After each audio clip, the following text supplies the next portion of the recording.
I just wanted to again thank you guys for joining. Really appreciate it. You could be anywhere else doing anything else, but you're spending time here with us, and I hope that we deliver something special for you guys to where you can learn something from my experience, my journey, from MD's experience, who's he's going to be sharing a story, and we have a special guest who's a lender, not only a lender for veterans, but also, just for everybody that invests in real estate or is looking to buy their first, second, or third home. So you'll have direct access and can ask all your questions.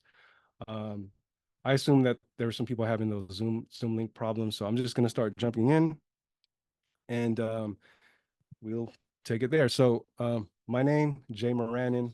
Uh, I'm a real estate investor. I'm a coach. I'm a mentor, and I wanted to use this platform to give back to my fellow comrades in the military and just family and friends in general. So the agenda for today, I'm gonna talk about myself. MD will have his chance to kind of share his journey and story as well.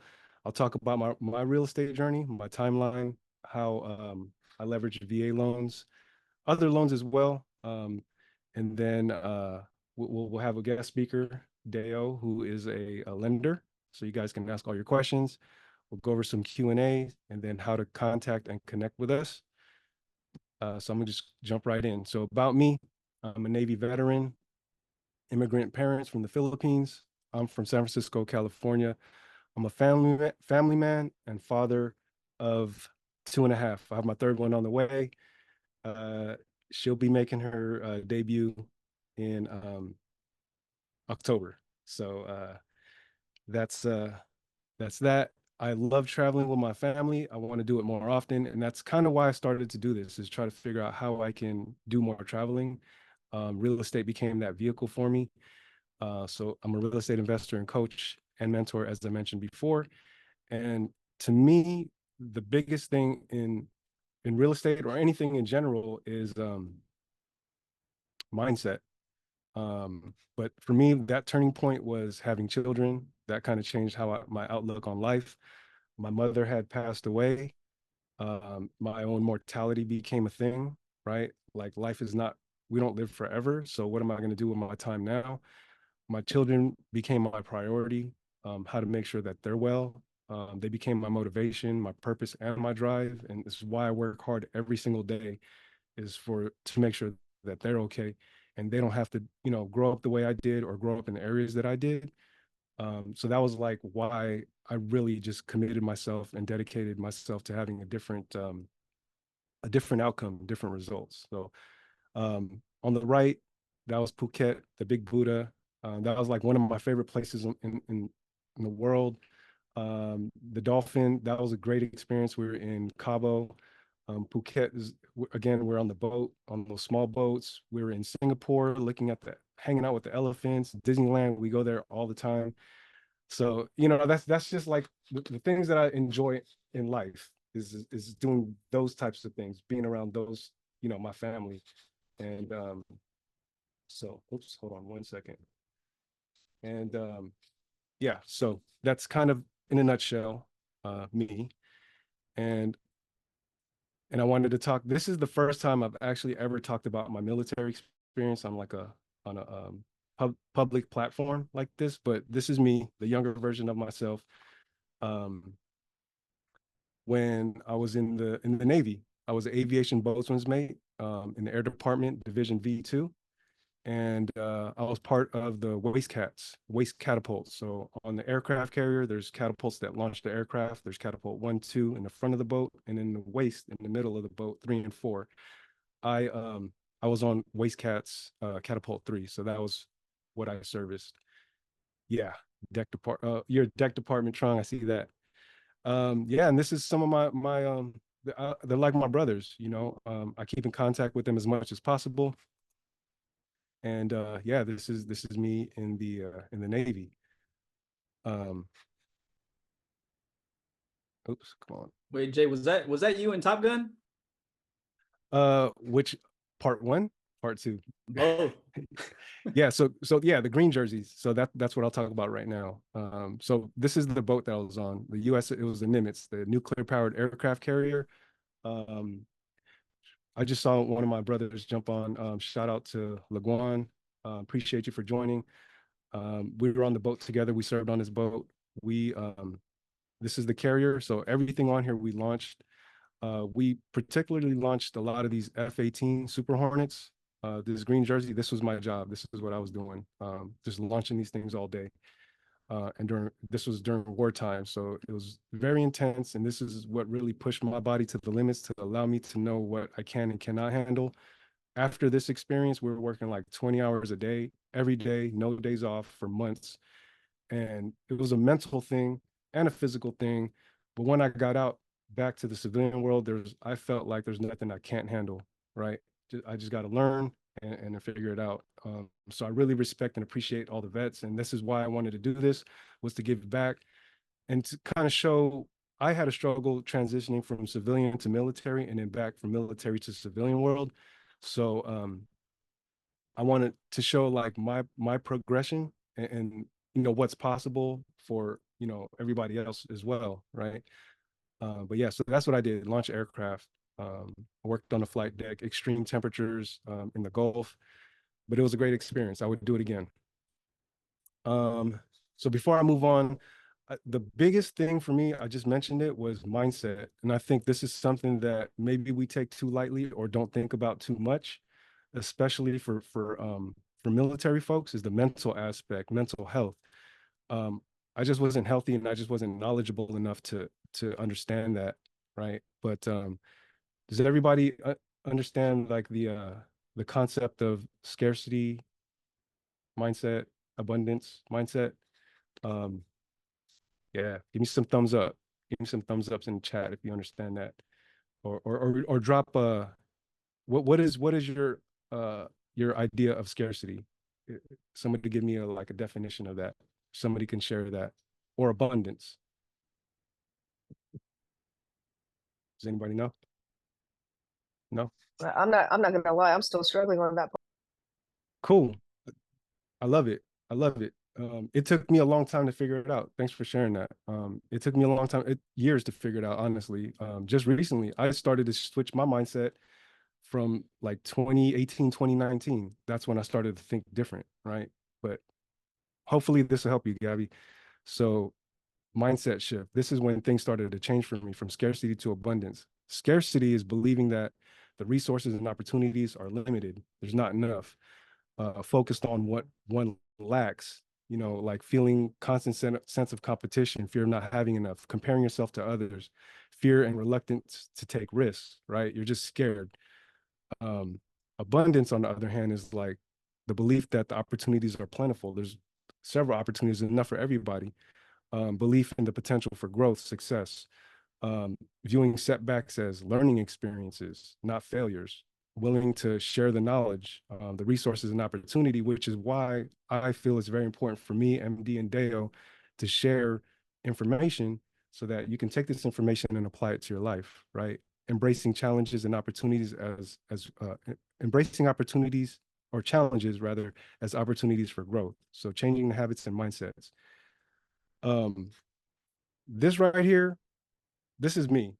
Like I struggled with like sharing this information, but I'm at a point where I need to share this information in hopes that somebody else will receive this well. But on the left-hand side, this is the young version of myself, right? I was very defensive all the time. Look, I was on guard, high alert. I was always like I was just I was young-minded, right? I I didn't trust anybody. I didn't really like to smile too much because where I'm from, that's like a sign of weakness. Um, so just the environment, right? And then I started to think like, I need help. Like, I don't want to keep living like this. And it's okay not to be okay, right? It's okay to seek therapy. I went to go seek therapy for 3 years to just figure out what was going on in my mind. But it took me that long. It took me almost all my life because I was scared of what people thought of me. But I don't care anymore. Like I know what I'm doing. I have good intentions. So I went to go seek therapy. I started to realize that nothing in my life will change if I don't. Um, and I needed help in different aspects of my life. So I needed to change my environment. Um, I needed to be around successful people, people that I respected, that I wanted to emulate, see how they did things.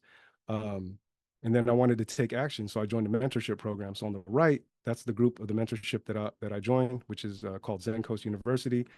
I'm sharing my knowledge, my journey. I go traveling a lot. And then one of my favorite quotes is about mindset to me is the man who says he can and the man who says he can't are both correct, right? If you tell yourself you can do something, you're going to figure out how to do it. If you tell yourself you can't do something, you're not even going to try. So I started to talk to myself differently. Instead of like, I can't do that, I started to think like, well, how can I do it? Like, who do I need to talk to? And that's when I started to figure out I need to be around other people that are thinking bigger than me. Um, but that was the mindset shift for me. And then here's my timeline, right? So that kind of the mindset led me to this, right? 2015, my first house, I used a VA loan. I did some rehabs and then didn't really do much, just kind of minor stuff. 2017, the rate started to come down. And then I started getting all these letters about cash out refinance. I didn't really know what that meant at the time. I didn't know what equity meant. So I started calling all the lenders. And that's when I learned about that process. Like, okay, your house is, this is the value, this is your balance, and you can take out something in between that. And then I did 2019, the rates came down again. I did another refinance out of my loan into a conventional loan because I wanted to free up my VA loan for another property because VA loans are the best loans on the in the market. Zero money down. Um, Interest rates are like the most competitive. So I wanted to do that for another house in a better area for me and my family. So I freed it up, did that, rented out my previous property, and then I just started focusing on education. I knew that there was something here. I pulled out like 50K cash. Then I pulled out 75 cash, and I was like, okay, light bulb moment, something's here. Then I used that cash to buy a property well, I used that cash. I joined the mentorship program because I needed to figure out how to accelerate my growth and development. I bought my first property, out of state property in Texas.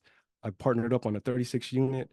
I did private money lending, and then I did a VA Earl with Dale, who's on the call, VA Veterans Assistance Interest Rate Reduction Refinance Loan. It's a streamlined process where they just drop your rate. So I did that. And then in doing that, I was able to get a refund on my escrow. Um, don't worry about all these terminologies. It'll come with time, but just know that this path, I was leveraging the VA loan as much as possible. I went from a 3.5 to a 2.25 Vika, and probably never see that again. And then that cash out refis and the refund from escrow I used to buy more property. So I went out of state again to Oklahoma. I bought a 2 unit. I turned one of my properties into a short-term rental. I just continued my education. I realized that I needed to scale faster. So I started focusing on multifamily. So I started being around people that were doing bigger deals. The end of 2023, we closed on a 150 unit property in Garland, Texas. I was one of the co-GPs on that deal. I was raising capital, never done that before. That's here on the right-hand side on the bottom. That's a picture of part of that property. And then this year, a few weeks ago, we closed on a 355 unit in Tennessee as me as another partner on the co-GP side. And then my focus is to build meaningful relationships, focus on my mental, physical, spiritual, financial health to make this impact. And that's why we want to do these types of events so we can make impact on your life, so you can take action and make some impact on somebody else's life, right? And I just want to continue to learn, continue to educate, and then just continue to coach. I am coaching, so I have a couple of students that I work with, some of them on the call, and I just want to give back as much as possible because one thing I learned is that the more I give, the more I get. Um, Question real quick for Vika, what do you have to do for that? I can just ask that, I guess. Sure. So you said it was a program and they just dropped the rate, right? Like no, like mortgage company would just drop the rate for no reason, right? Like what triggers the drop? I mean, my house is at 2.25%. Like it's a primary residence. It was 2.75%. I bought it down. I knew I was going to be here for more than 7.5 years, which was like the breakdown point, and it's going to cash flow if I want to rent it and move somewhere else. So yeah, I'm just curious, like what triggers that clause, like where you can come in and be like, hey, I just want to lower my rate. Like, what is that program? Dale, And you got yeah. an answer for that, Dale? I think you're on mute. Yeah, so the VA loan Oh, program is called the VA Interest Rate Reduction Refinance Loan. It's called the VA EARL. Typically, when your rate is below where the market is at, lenders will send out flyers to have you give them a call Mm. or have us call you. And what we would do is we drop your rate by at least 0.5% lower than where your current rate is at. So if you have a 4% rate and the rates are 4.25 on average, you're probably not going to be able to drop your rate. So you're switching the mortgage providers then, servicers, right? Like it's not the same servicer then. It's like a competitive market. Somebody else comes in and says, like, I'm gonna undercut you, and this veteran's gonna pay less, right? Like it's not the same provider that they had. It doesn't have to be, but it can be though. Okay. It's essentially it's a refinance, but it's a really quick and simple refinance. Got it. There's not much documents needed. There's no appraisal, very little cost, but there has to be a benefit to the veteran though. So we can't just drop your rate if there's no benefit to you. We have to drop your rate by a certain percentage, which I believe it's 0.5%, at least 0.5% from where you're at, and there's a net tangible benefit calculator, but there has to be benefits to the borrower, or we can't reduce your rates. Right. Yeah. So I'm asking because I get those letters probably at least several times a week, but they always have my rate wrong. They're like, oh, we're going to reduce it to 3.25. I was like, minus 2.25. Like, where are you getting this? So they're going from like, I don't know from where, but they're coming and saying like, we're going to make it better, but their rates is at least like 1% higher. And again, now it's different, but like the first like 2 years when the rates were not crazy yet, they were saying me those letters like, hey, you want a 3.5% rate? Like we can reduce it. Like, okay, like I'm at 2.25. So there's one thing. But I'm curious because like, yeah, this rate I'm not worried about. It's the best one I've ever had, and yeah, it's staying. But if I were to buy a property and I was thinking about buying a property in the next like, couple of years somewhere else and then maybe moving, renting this one out and using whatever I have remaining in the VA loan, which I should, like if I were to buy it at like 7%, then what would that look like? If I were to use this kind of program in the future, like how can I lower that rate in the future? Um, which is like with conventional is obviously different. So yeah, it's more like a future looking statement for me, but I want to understand how the program works. That way, like I can make like my opportunities would be like a lot more vast, the houses I can look at if I know, hey, in a few years, maybe I can lower my rate. Like not obviously counting on it, but if there's more certainty with a VA loan versus regular conventional refinance, then that's something to think about for sure. If I wanted to maybe like do a multifamily instead of, and by multifamily I mean like up to 4 units, versus like a single family home. You know what I mean? Yeah, it all depends on where the market is at the time. So if the rates are higher, then you can't lower your rate. But if you were to use your VA entitlement to get like a second home or an investment property, if the rates are lower by at least 0.5% for VA investment properties or second homes, then you can lower your rates. Now, the Okay. caveat to this though is you can't take out any cash on the VA streamline. It's just Okay. strictly a rate reduction refinance loan is what it's called. And is there a limit of how often you can do that? Let's say I bought a house at 7% this year. Let's say next year it's 6%. So I'm like, okay, cool. It's 1% down. So I can refinance. But then the next year it's like 3%. Can I do it again? Like how many, is there a limit on any of these things? No, you can do it as many times as you would like. You have to have made 6 payments though, so you couldn't do it like you couldn't refinance in Every two six months months later. or so? Correct. Yes. Okay. As long as there is a benefit to a net tangible benefit is what it's called, and I Got can it. break that down for you if you want. Essentially, we have Love to. that. Yeah, if you can send me the info, I can put the email in the chat. I would love that. Of course, I can send that to you. cool. Thank you so We'll much. share, Vika, we'll share our contact information at the end. So you guys Oh, will wonderful. definitely Thank be able you, to connect. guys. Yeah. Sweet. Yeah, so cool. Great question. Yeah, so that's kind of, oops, that's kind of my journey in a nutshell. I know we kind of, blew through it quickly, but I just wanted to show you how everything that's highlighted 25, so all the VA products, and then just that one refinance to get out so I could use it again. 2015 to 2019, I was not intentional at all with my real estate investing. 2020 is when I started to change, and that's where my trajectory changed. So I just wanted to share like how impactful this VA loan was. Um, Everything else after that wasn't VA, so you know it wasn't necessary, but it for sure helped. So hopefully you guys are using these benefits. So that's my journey. I'll take some questions at the end, but I wanted to take this opportunity to allow MD, my brother MD, to share his journey. So MD, without further ado, take it away. All right. What's up, brothers and sisters? My name is MD or Minhdoan.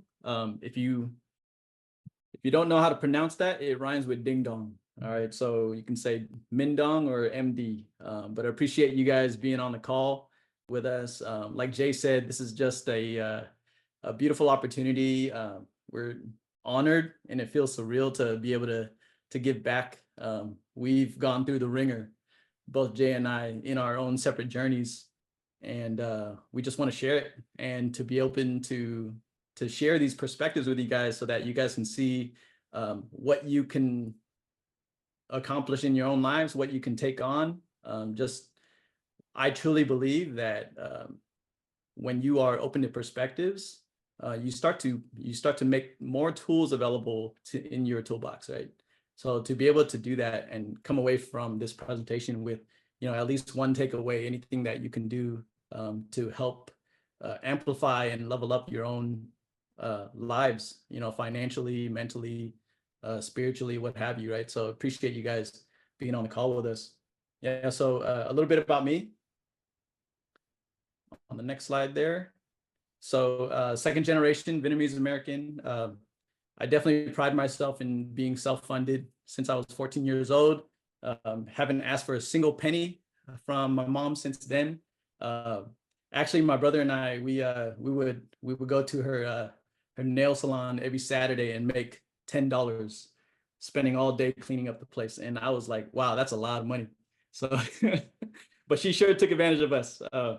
But definitely learned a lot about roles, responsibilities, and grit from those beginner years. Marine Corps veteran, got some of my brothers. Shout out to the mob here. We got Munoz and Kevin Pate. UC Davis graduate in the Bay Area. Real estate investor, coach, and one of the retreat hosts as of this year. There has been some major turning points in my life, and my father passing away when I was 13 years old was a huge one for me. He was my number one mentor, my number one coach, and after he passed, I didn't know what to do. I started to look to other people, other mentors, coaches, bosses, teachers, trying to get direction and discipline. And I truly think that's why my brother and I both decided to join the Marines after high school. But yeah, as I progressed through, made some good friends, started working my way up the corporate ladder, but I felt like I hit a ceiling in my W-2. It started to feel unfulfilling. It felt capped, like I was meant for more, and that every day started to feel the same. So that was really the moment where my wife and I started to look at and ask ourselves like a real question, like, why are we here on this earth? What is our purpose? What impact are we trying to create? And we realized that a lot of the wounds that we experienced as little kids was actually the fuel that gave us the gifts we needed in order to propel ourselves mentally, spiritually, physically. And when I say wounds, I mean, we have mental health. We have family members with a lot of mental health challenges, and it has really rocked our lives and our world. With my wife, her mom experiencing bipolar schizophrenia as soon as my wife was 5 years old. And as you guys know, your first memories are like when you're 6, 7, 8, 9, 10, and that was her first memories of her mom. So that was definitely a difficult time for us, but we realized what the gifts in that. It showed us what we needed to create in this world and the gift that we needed to give to this world. So so that's my wife, Michelle, right there. That's my dog, Toby, my 8-month-old, Maisie. She's like the cutest freaking thing. I might sign up for Gerber. I don't know. They're like if Gerber takes models or not, but that is a cute baby right there. The perfect picture. Yeah, and that's my my awesome family on the bottom right there, siblings and kids. And I joined this, shout out to Man on Fire. That's an all men's group that really helped me find the masculine energy within myself, to be able to lead and be centered, empowered, and really find the love in myself as well. All right, so next slide on that. So shout out to Red Patchers, 0481 landing support specialist. So like my brothers here with Munoz and Pate, we focused a lot on the helicopter support team. If for all of you guys that watched Saving Private Ryan, the first ones that entered the beach that got shot in the face, that was our job. So still glad to be here, but yeah, I thought that was funny when I first saw that movie. But yeah, so we focused on logistics. We would be the first ones in to bring in cargo, people, fuel, water, what have you, right? And super exciting when we got to work on these CH-53 and CH-53 Echoes. There's a lot of downwind, like in upwards of like 200 miles an hour, and just hovering over us. And then we would connect it to cargo, to Humvees, whatever, and then we send it off. Yeah, so super exciting stuff. All right, so a few more photos of me. I was a bit of a goofball in the Marines. I think it was kind of my way of working through the miseries and the pains.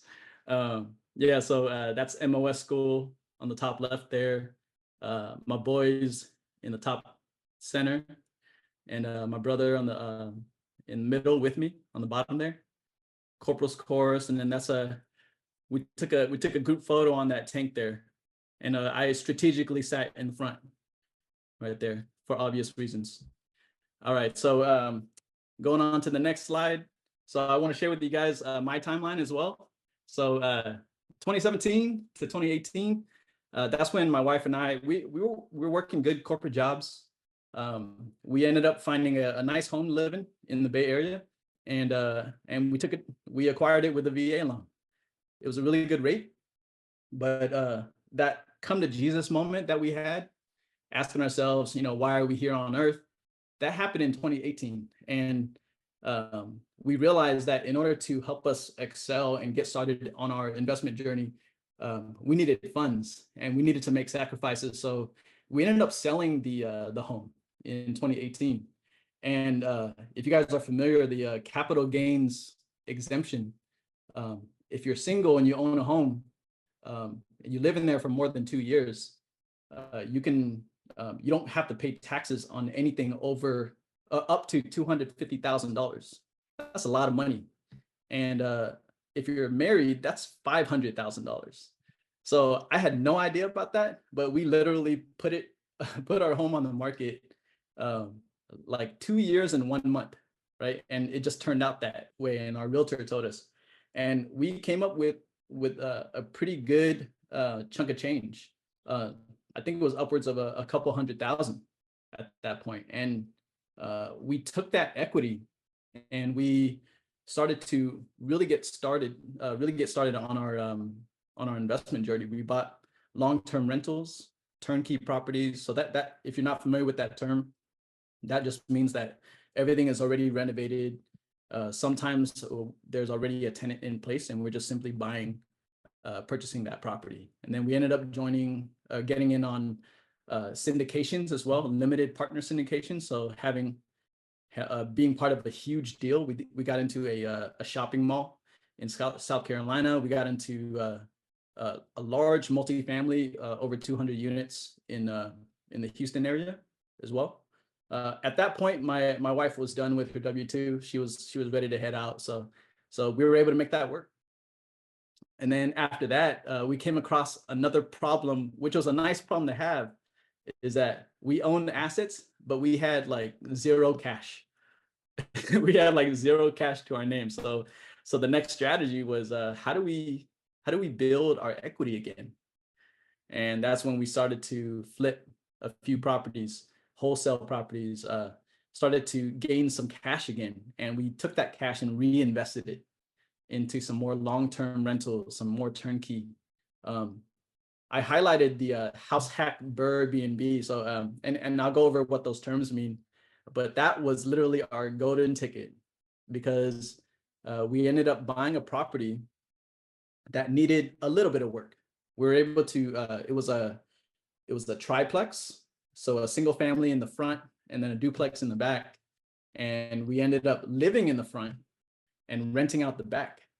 But before we rented out the back, we were able to convert downstairs from a 1-bed, 1-bath into a 2-bed, 1-bath. And then we put that on Airbnb. And with all of the cash that we were able to gain through renting that property out, we were able to pay our mortgage and cash flow more than like $10,000 a month just from that one property alone.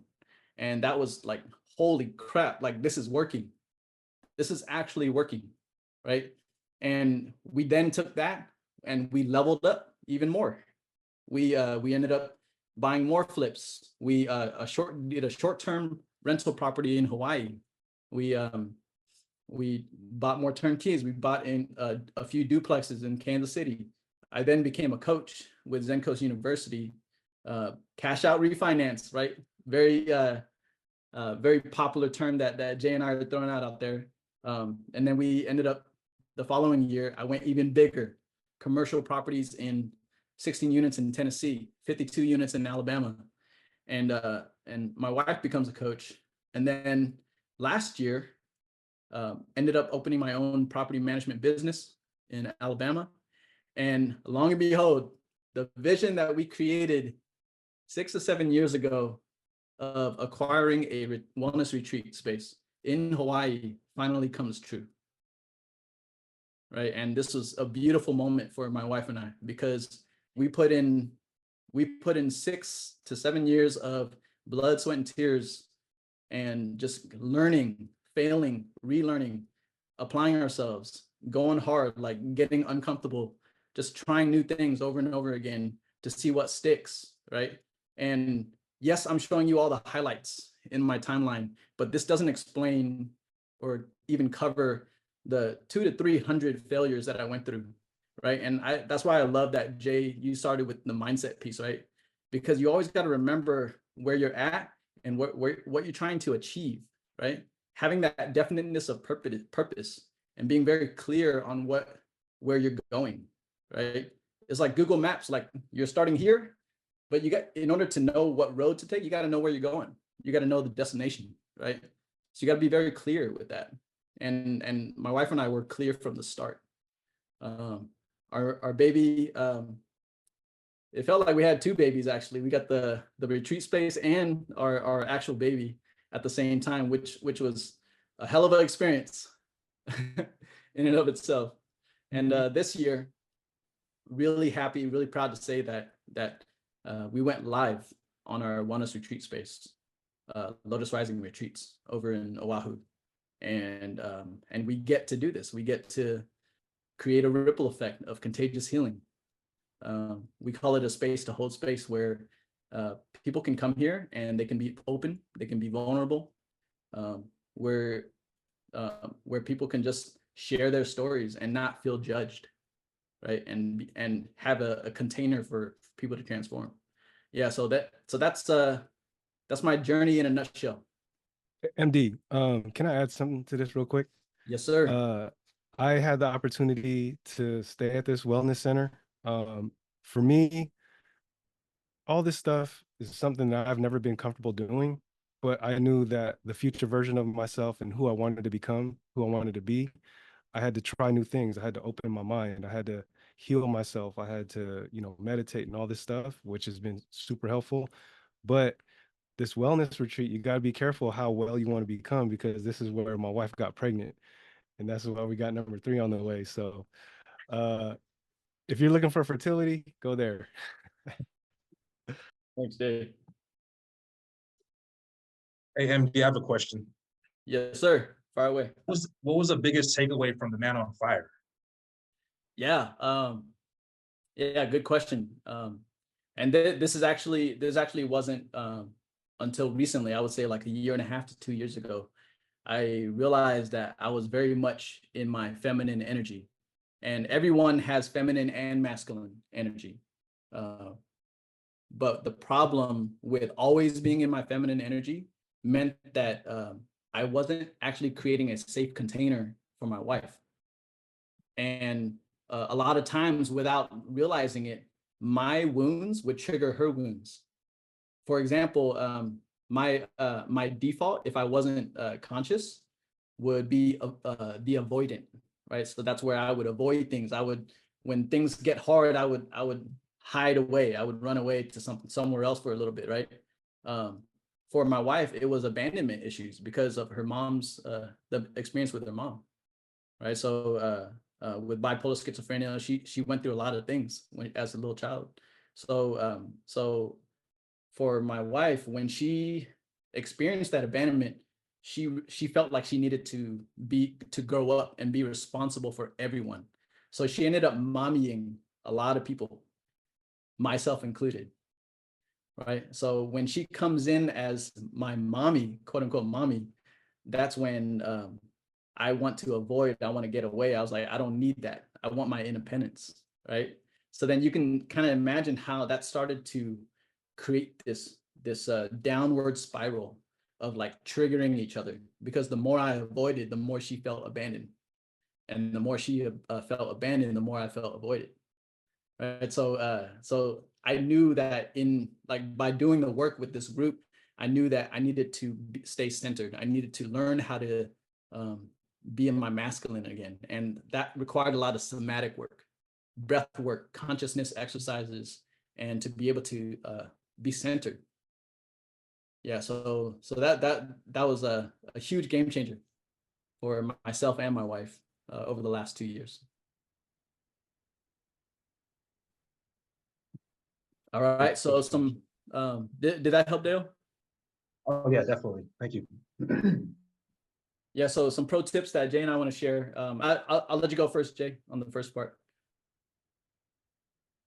Yeah, so through my journey, just a couple of nuggets that I've learned is that mindset is everything. You can have the information to do something, but if you don't have the right mindset, you're not going to take action. You're not even going to try. So mindset is everything. Mental health, especially for all my veterans, all you guys that are vets, it's okay to go seek help. It's okay to seek therapy. Most of us have been through some type of trauma, whether it be in your personal life or in the military. But I mean, it's okay. We're trying to heal. It's a different era. We're trying to get better, right? Surround yourself with successful people, especially in the areas that you want to grow in. For me, it was real estate. I believed once I started going through those refinances and started to grow my portfolio, I was like, okay, this is it. So be around those people. For me, it was joining a community. I still have mentors till this day to help me get better. Everything that I've been through on my timeline was super uncomfortable.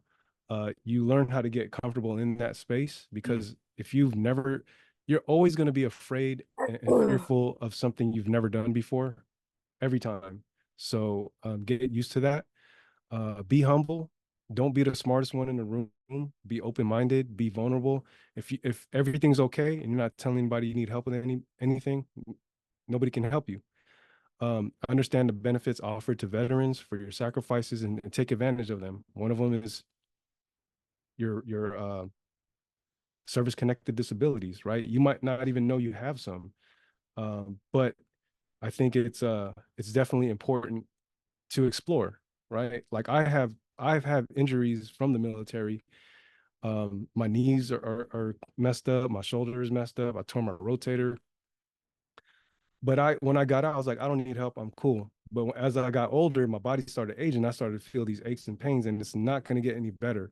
So I started to seek physical therapy. I started going to the doctor, and they're like, your range is messed up. You need to go see a specialist. And I'm going to the specialist, and they're like advocating for me, like, dude, you need like assistance, and you need to do this, you need to do that. I'm going to recommend you get a service connected rating on this. I didn't even know. I just was waiting. I waited out so long, but my body started aching that I had to go in. And this is when that opened up for me. But I had to be open to it. Like my older version of myself, I don't need help from anybody. I'm okay. I'm strong. I'm good. But I had to change my way of thinking. So, I encourage all you guys, all your veterans, get your service connected disability going. Yeah, Vika, me too. It took me like six years before filing. I could have got that started earlier. And pro tip, it's tax free. And this helps me leverage that income to buy property as well. So those are some of the nuggets that I wanted to share. Yeah, thank you for that, Jay. Yep. I am curious of all the brothers and sisters on this call. Drop a 3 in the chat if you can relate to what Jay was saying. Like I could drop 3s all day here, because even with my brothers, like I see Jacobs, Pate, Munoz on the call. Like every time we get together, I always get that reminder from you guys. What did you file? Did you file for disability, right? And there was always this level of pride, and I know you all felt this, like when we were young and invincible, right? This pride of like, no, I'm good. Nothing's gonna happen to me. Yeah. So yeah, that was a big regret, right? And the longer we wait, the harder it gets to prove. Yeah. So absolutely, 100%. absolutely file. So that's on you, MD. Lessons learned. You want to share All that? right. Yeah. So don't be afraid to fail, guys. One of my favorite quotes is, if I can do it all over again, I would fail quicker. Right. And that speaks true. And that I hold that quote dear, close to my heart, because I realized that growing up, I was in this box, and everyone grows up in a specific box, right? Like whether that was created from your parents or your environment, but just taking the time to fail, right, gives you the opportunity to build new perspectives. And when you understand, like I said, when you understand those new perspectives, you can start to have more tools available to you. You realize that you don't have to be in this box, right? And that's the beautiful thing about right there, Tron. Beautiful first attempt in learning. That's awesome. Yeah. So, oh, Vika, you got a question? I just wanted to say one little thing, because it's so common sense, but most of us don't understand. Even 10% disability gets you no funding fee on a VA loan. I didn't know that when I bought the house. I paid the stupid VA funding fee. 10% is all you need to get rid of it, which could be as high as like 2.6% of your loan amount. Absolutely. Yeah. Thank you for bringing that up. That's actually where I'm at. I wish, yeah, I'm at 10%. I got my tinnitus, but the real things are deferred. They're deferred, so we'll see. We'll see. But like, yeah, my VSO says I should he projected that I should get like 60%, but we'll see. But even 10%, I had no idea. You get free VA healthcare.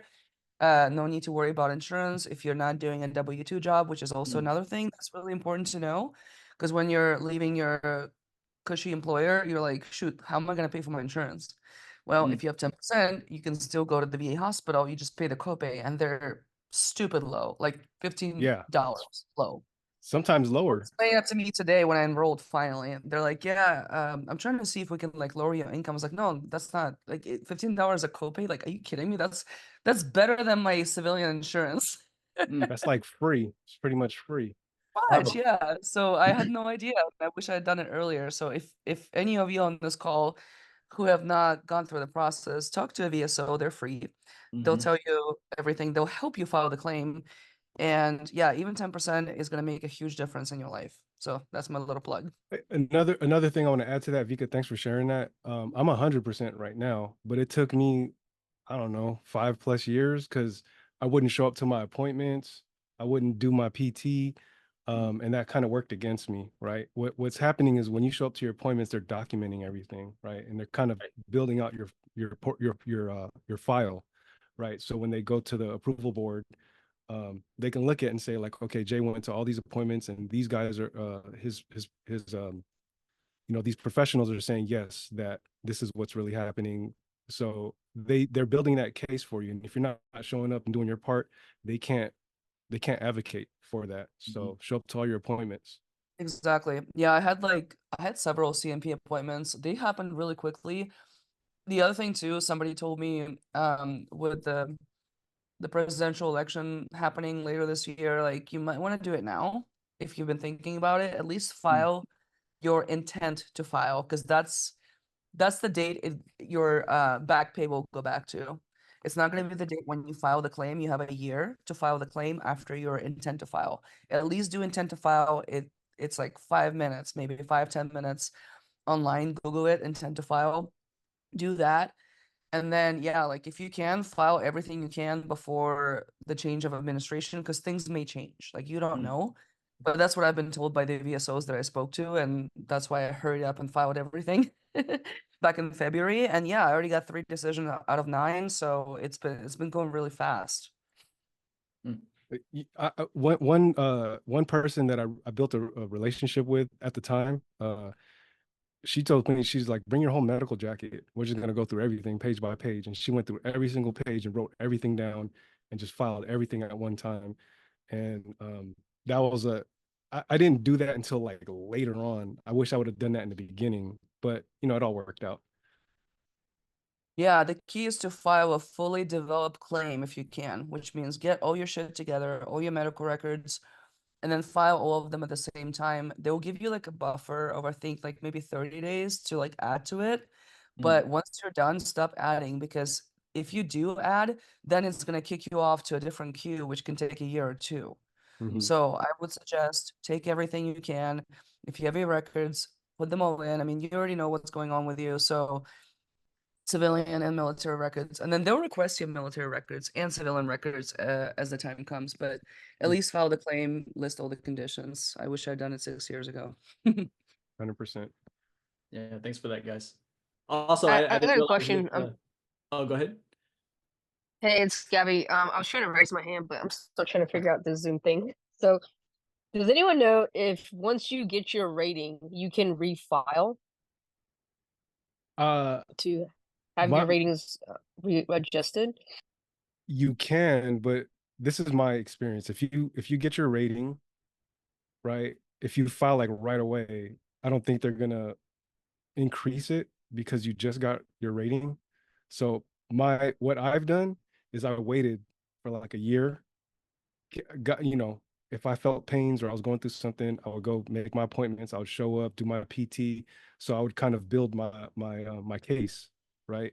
Hey, look, I'm actually not getting any better. I'm going to the PT. I'm doing this. I'm doing that. Everything that the doctors are recommending, getting all this topical lotion or whatever to kind of help with the pain. It's not getting any better.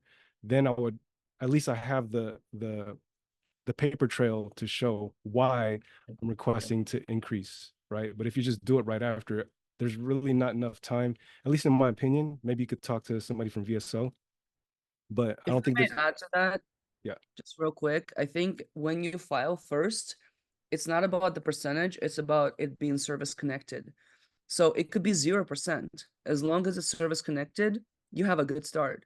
Yeah. You can get your 3 claims, whatever you file, and it's going to be 0% service connected, no payment. However, that means they connected the issue that you have with the Right. service, which means years from now, you can definitely go back and say, hey, this got worse. Yep. That's when you get your percentage. But I would say the important thing is to get your nexus, which is like once you start the claim process, you understand what nexus is. It's like essentially connecting your experience to your service versus them saying, hey, it could have happened somewhere else.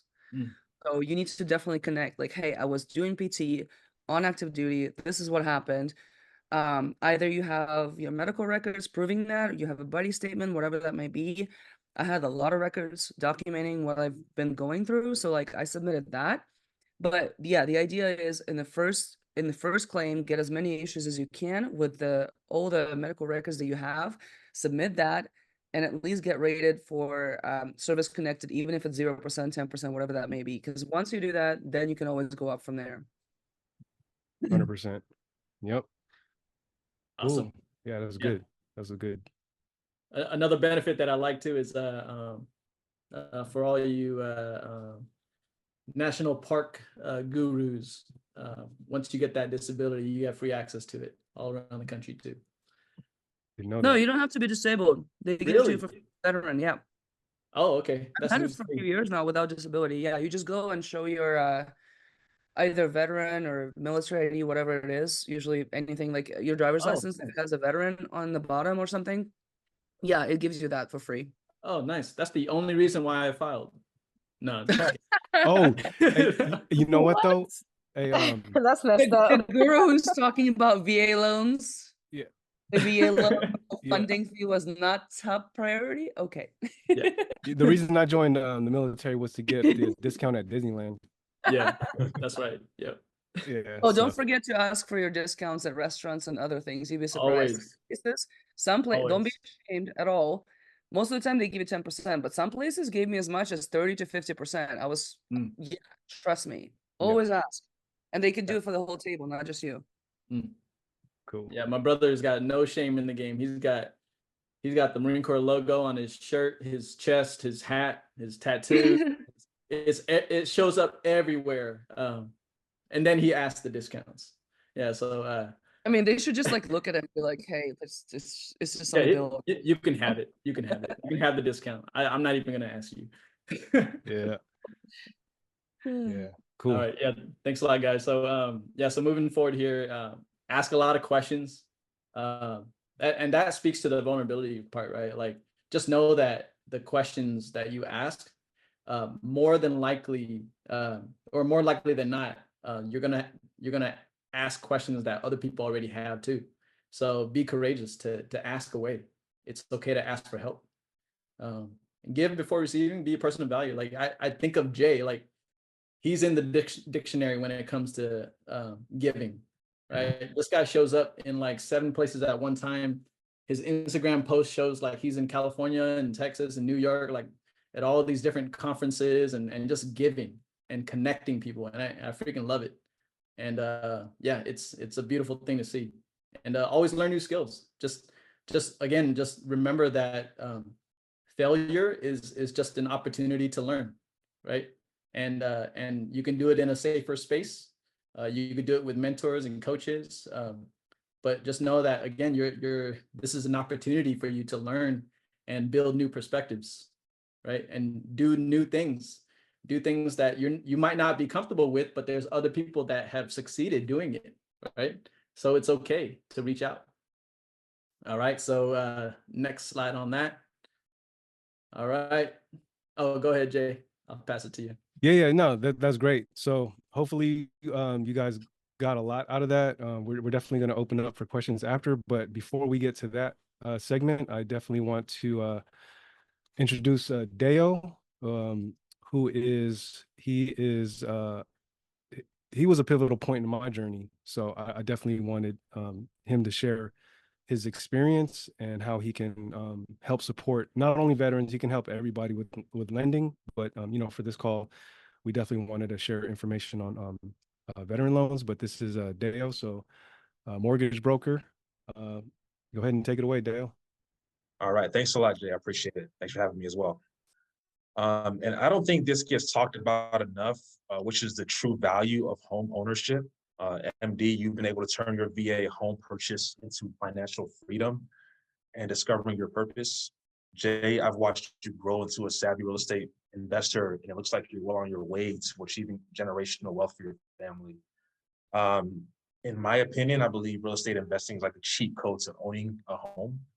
Yes, it's great to own a home, but you can do so much more.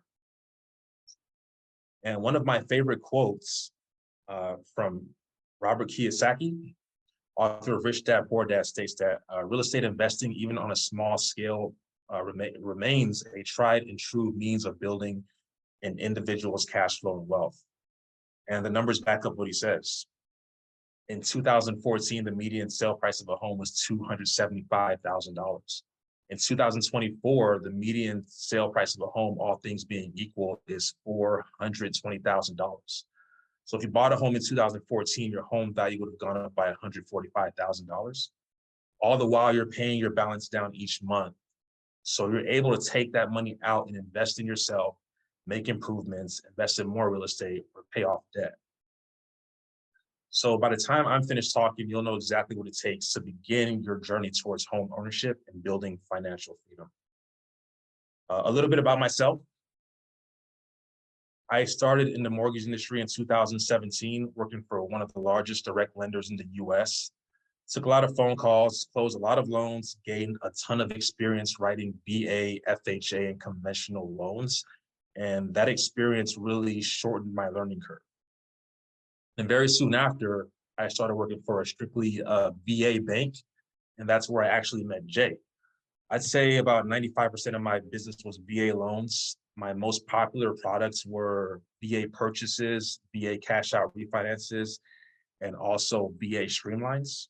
It was at that time I was able to hone in my expertise and really learn the guidelines to become a VA specialist. Currently, I work for Edge Home Finance, which is a wholesale lender where I primarily do purchases.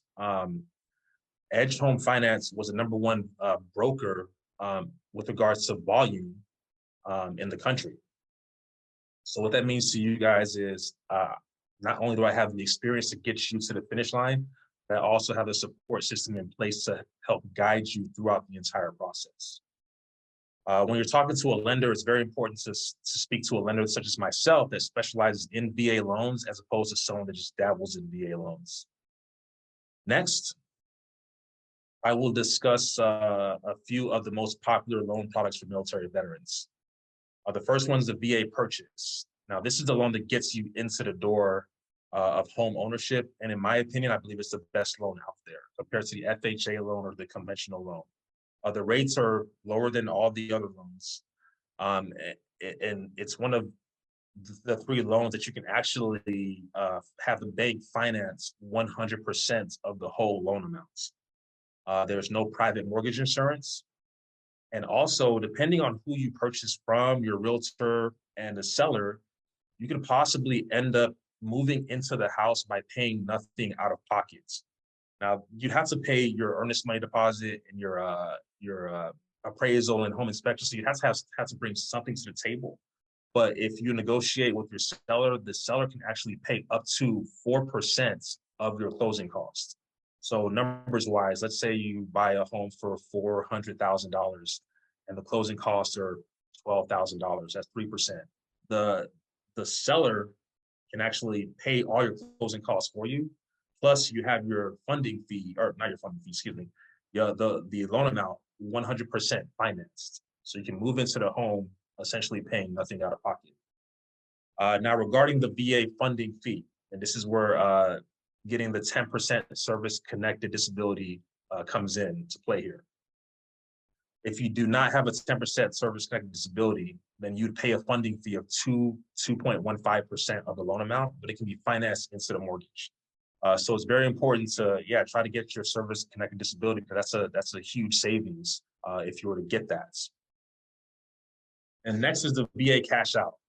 Now, the VA cash out is a product that can fast track you into real estate investing if that's your goal. For example, I'll use the 400K example as well. Let's say you've had your home for 10 years and you paid your balance down.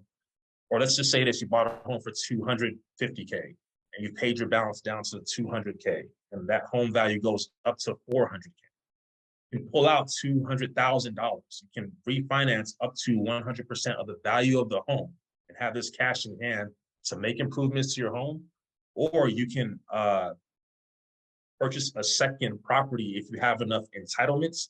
You can purchase an investment property for a VA loan or a second home for a VA loan. And then finally, we have the VA streamline. So it's called a streamline because the process is very simple. Otherwise, it's known as the VA interest rate reduction refinance loan, EARL.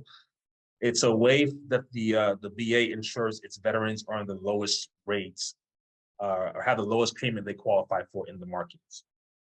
Now, there has to be a net tangible benefits.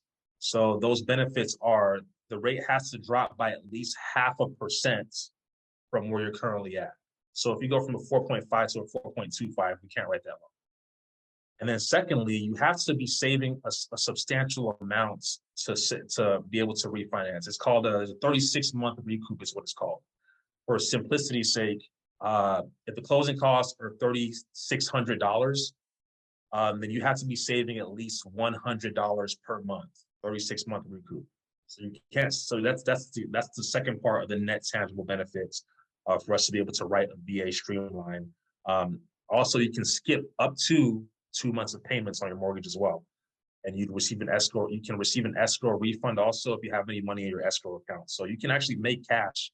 You can't cash out, but you can. There's like a roundabout way of getting cash on this streamline loan, and in some cases, you don't have to pay anything out of pocket for this loan.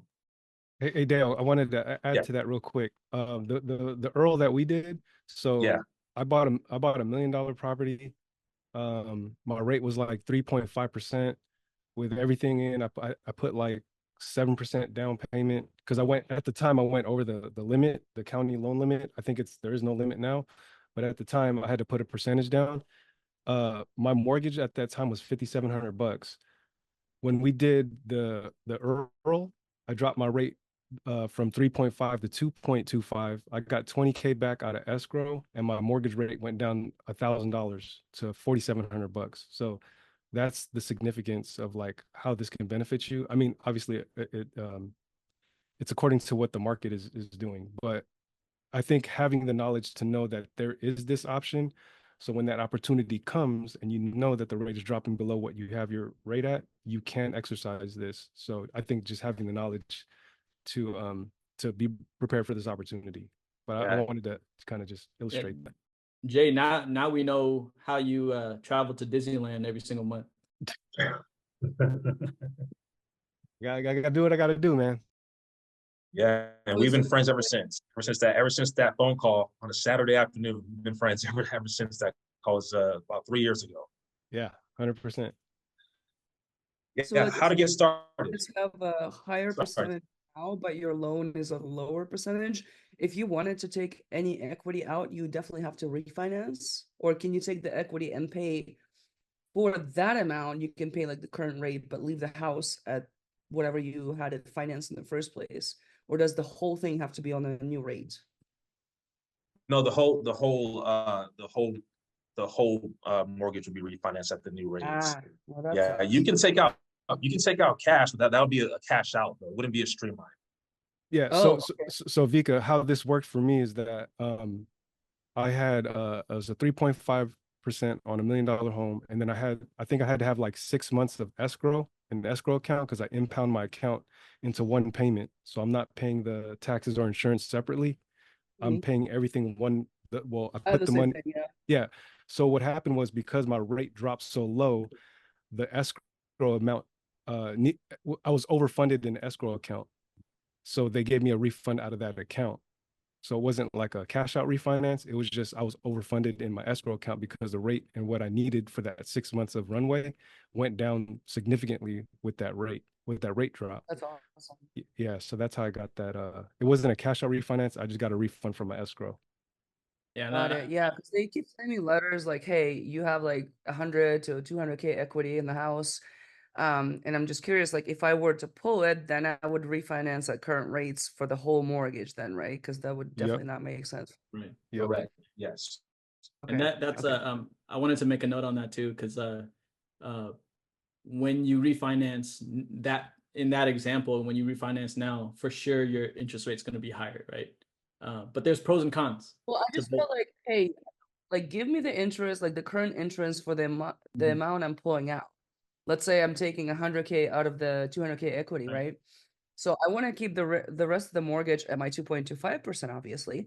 But can I just pay the current rate on the 100K? Or, is there any option for that? You'd have to take out like a home equity line of credits. Okay. It would be a completely separate loan product. It wouldn't be the VA loan. Okay. That Yeah, makes You'd sense. have two liens on your property. And thanks for bringing that up too, Vika, because it's like there's a lot of opportunity to invest with that HELOC as well.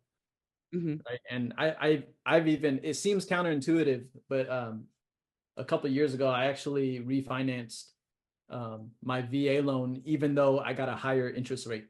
And the reason why I Right. did that was because the equity was so much bigger and so much more significant than the increase in interest rate that I got, that I was able to take that equity and invest in more properties. Right. So there's absolutely pros and cons to consider there, right? Like, is the goal to keep that rate as low as possible? That's one way of looking at it, right? Ideally, I can lower the rate and pull as much equity out as possible to invest, right? But in this case, I saw that I was able to get more equity, even though that meant getting a higher rate on the other side. And Right. I was willing to make that decision.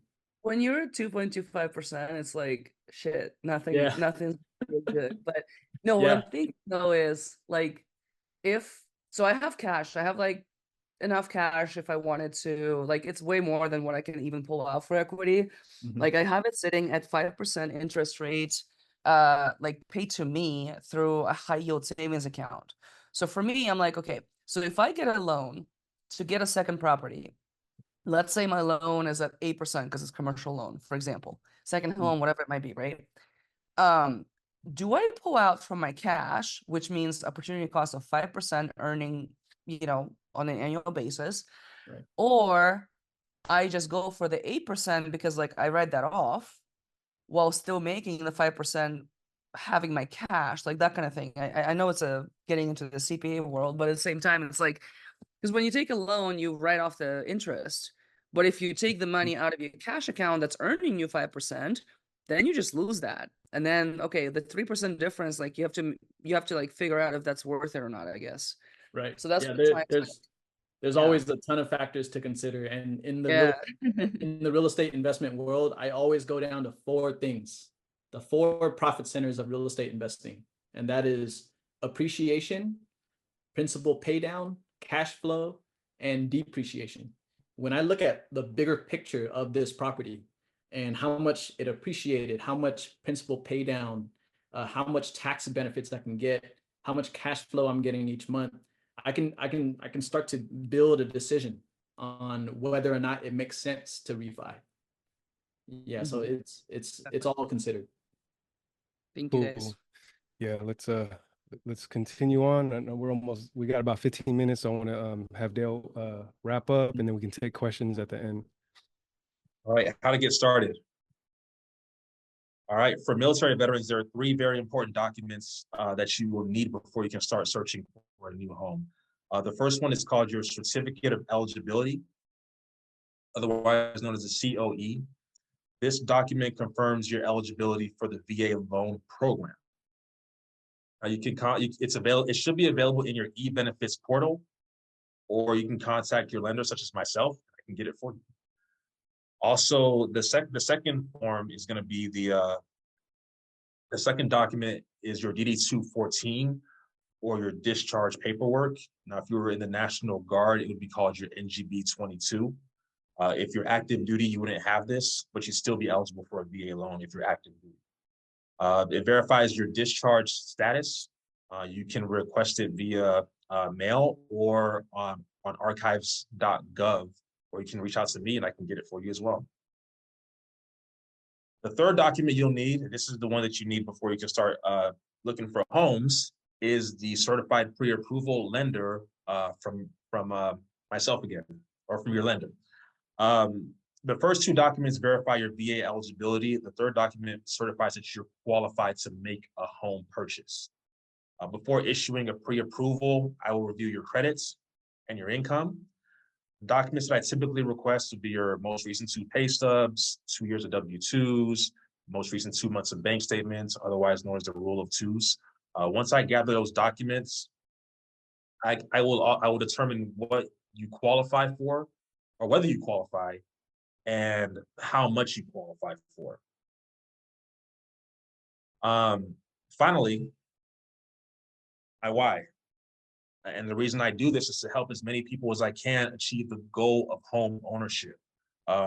This is a picture of me and my 7-year-old daughter. Helping as many families as I can allows me to take care of my family. So allow me to take care of your family. And before anyone is telling you not to buy, or that the rates are too high, or that home values are too high, or there's a pandemic, or whatever reason whatever selfish reason they're telling you not to buy a home, keep this in mind. The average net worth of a homeowner is nearly 40 times that of a renter. So keep that in mind before making a buying decision. The two questions you always want to ask yourself before you make a buying decision is, you have to answer yes to these two questions as well. Am I pre-qualified or am I pre-approved? And is the amount that I'm pre-approved for in my monthly budget? If you can answer yes to both of those questions, then that means it's a surefire sign that it's a good time to buy a home. For more information, you can visit my website at trueequitymortgage.com, or visit my Facebook page, or reach out to me by email or by phone, and I can personally answer any questions for you. Thank you. Cool.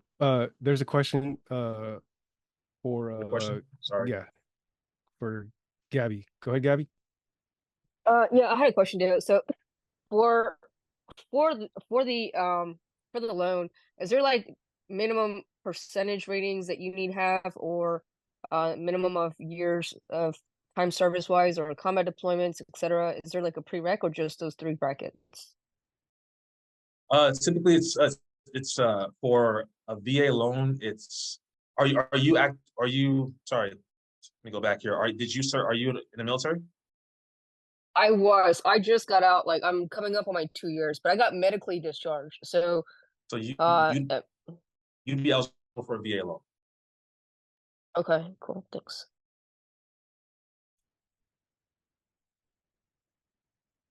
Any other questions? We got about 10 minutes. Thank you guys for hanging tight. Or anybody want to share any takeaways?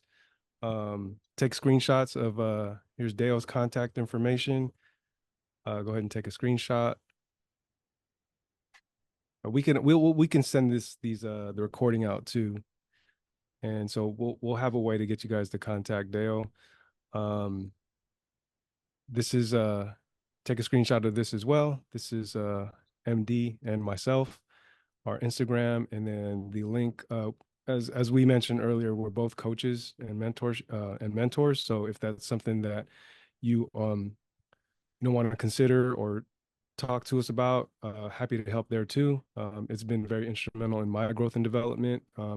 So take a screenshot of this. Would love to connect and chat more with everybody on here on a one-to-one basis. Let's take some questions. Any other questions or takeaways? Hey, Dio, Oh, go ahead. sorry, can you guys hear me? Yeah. Yep. Go ahead, Andrew. Yeah, my name is Andrew. Hey, Dio, I actually met you over the phone maybe like a month or 2 ago, if you remember. We Jay spoke. did the intro. Yeah. How's it going? Yeah, so I actually had a question about a conventional loan. So I'm not a veteran, but I know you take loans as well. So I have a question about just the regular conventional loan. So I'm looking at a property from out of state. This is an investment property, and I recently talked to a loan officer. He's a loan officer for like the new build homes. So I don't know, maybe it's just an institution or like a bank that works with the new home builds. And they said that because I'm not buying it as a primary, I'm buying it as an investment, that I need to show proof that wherever I'm living now, I'm paying rent, and I have to show a record of my rent for the last 12 months. Okay. I've never heard of that before, because I thought if I'm not paying rent, because I'm living with my brother, I'm not paying rent at all, right? So I thought if I'm not paying rent, my DTI should be better. Like they would like that more. But he's saying it's not true, and that they would like to know how much you're paying. I guess there's a risk there that like if your brother ever kicks you out, then you're gonna have to go find another house that's paying, you're paying actual rent, and that would um that would I guess affect your DTI. But I thought, if your DTI is low enough, that shouldn't be a problem, right? So I've never heard of that before. I was just wondering if you had heard of that. So they're asking to show proof of payment history, the property that you're living in currently. Mhm. Yeah, so they're asking for that to wait. They're take a step back here. You're paying rent in the property that you're renting in California, right? No, so I'm not paying rent because I'm living with my brother. I'm living there for free. Got you. Okay, okay. Um, who's paying the mortgage? He is. And is he on the loan? Is it just him on the loan? Yeah, it's just him and his wife. Okay, okay, yeah, yeah. So well, then they'll just need to show. Well, you're not on the loan though. So I'm they not on the shouldn't loan. they shouldn't be hitting you for the DCI then. If you're not on the So loan, they shouldn't be hitting you for the DCI. Otherwise, you can just show a 12-month history to show that he's making payments, but you're not on the mortgage though. So they shouldn't need to do that. yeah, that's the confusing part is, basically I don't have debt, right, each month. And so theoretically that should help with my DTI. It should help lower my DTI, but he was saying that I need to show proof that wherever I'm living now, I need to show proof that I am paying rent and I'm consistently paying rent for the last 12 months. Otherwise, I can't buy my first investment property. Oh, okay. Um, that sounds like they just want to verify your rental history. But I know we spoke a while ago. That's it isn't. I don't think that's needed to qualify for what you're looking for though. Um, I'd have to look into that for you, but I don't think that's needed because you're not on the mortgage. Typically, if you're a co-signer on like an auto loan or something of that nature, Mhm. and you're not paying, they want to see proof that you're not paying so they can remove it from your DTI. But you're just living rent free, so it shouldn't factor into your DTI. Okay. So yeah, so I don't know if that's just like a rule that they have on their bank. But like I said, like I've never heard of that before, and that sounded like it was like a showstopper. Like, and he says the only thing that you can moving forward is either you show proof of, it was your rent for the last 12 months, or you go with a commercial loan, which doesn't look at much of your DTI, and that also didn't. I mean, the commercial loan part makes sense, but like I don't think I need to go that route if I'm not maxed out on my uh uh, residentials yet. So Are yeah, that was you just are, like, are you are you purchasing an investment property, and or are you looking to buy as a second home? What are they pricing you on? I think, well, I asked for second, I asked them for a second home, but I was also willing to buy it as a investment because I'm good with putting 25% down. Okay. I can check. They may have an overlay on their end that's just strictly with them, which a lot of lenders may do have. But I can check for you, and I can send you an email. I know we've talked in the Okay. past. I can look into it for you, and I can answer that question for you in more detail via email. I'll have to review the guidelines and follow back up with you Mhm. on that. Okay, yeah, that sounds good. Thanks, Theo.